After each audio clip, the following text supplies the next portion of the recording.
going to get quite noisy here, so I'll have to speak up. We're starting to nail down the floorboards. So before we started, we've already put all the floorboards into the cabin with all of the tongues and grooves facing the same direction.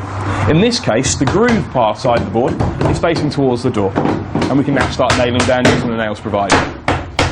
As we've got the structural installation panels, because it's a rapid pad base, we could actually nail the boards down wherever we felt like. We wouldn't have to do them in these lines, but that wouldn't be very pretty. So we're doing them neatly in these rows. When you don't have a rapid pad foundation, you don't have these structural insulation panels, you'll be following the lines of the bearer. So again, your nails will just be in neat lines across the floor. We've also put our trim piece in, the one that covers the top of the structural insulation panel, so you don't see that OSB. They're still carrying on doing the floor, so it's still very noisy. Okay, as we've nailed down the floor, we've left this gap, probably I'd say about 7 or 8 mil, nothing much, okay? You need to leave a gap, it's for expansion and contraction. It'll be the same gap on both sides. Doesn't look very attractive now, don't worry, it'll be a trim piece, kind of like a little skirting board, but we're going to use all the way around here, so you won't see this gap in the finished cabin. Once you finish the floor and you've got to the back, there's going to be a gap at the edge.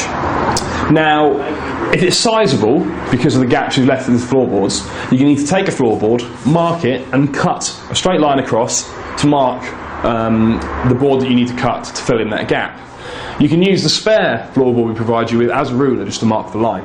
As it happens, probably by more than luck than judgment, as we've done it today, we have got so that they actually fill in perfectly, which is very, very good.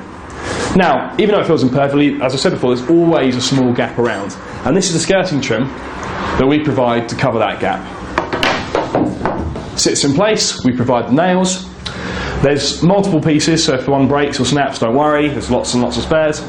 And they're oversized, so you'll need to measure out, mark with a pencil, and again cut, simple with a handsaw, to fill in the entire gap all the way around the cabin.